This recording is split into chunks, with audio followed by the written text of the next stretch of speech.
When on the road, where you choose to stay can be, in my opinion, the most impactful decision you'll make. Like a lot of people, I used to think, who cares where you sleep? But over time, I've come to look at it from the opposite direction and have concluded that one of the most important things while traveling is where you wake up. We chose Siena as our home base for exploring the Tuscan countryside and an amazing private residence near the Piazza Il Campo. The ancient palazzo of the famous Tuscan winemaking Bichi Borghesi family allowed us the opportunity to melt into this beautiful city's vibe. It's the kind of place that when you walk in, you have to stop for a moment to ask yourself, am I dreaming? We were told the paintings on the wall were of actual family ancestors. This should inspire you to work on your photo wall.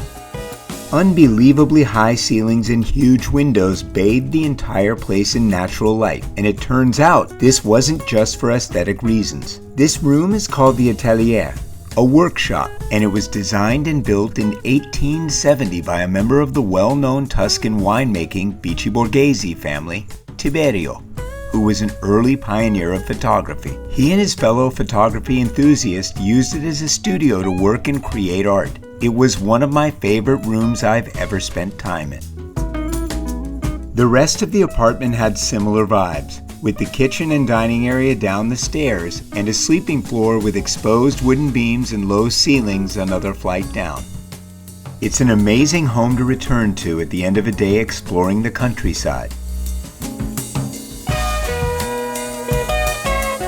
After the Atelier, my favorite place to spend time here was the rooftop terrace garden overlooking the terracotta roofs of Siena. The views are stunning. Another pinch me I must be dreaming moment. Okay, it is a good day when you check into your B&B in Siena and enjoy the rooftop view, and there are fresh strawberries waiting for you growing on the vine.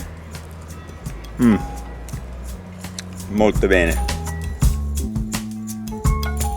We spent our evenings soaking up the Tuscan vistas, listening to the serenade of Siena's church bells.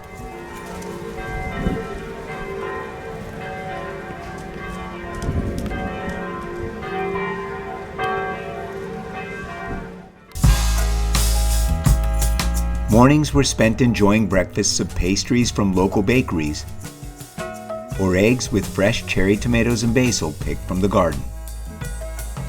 Well, Siena is a bustling city, but at 8 a.m. here on a Saturday morning, it is quite enough to hear a pin drop. Or a pigeon drop. But seriously, rooftop garden breakfasts in Siena are the best.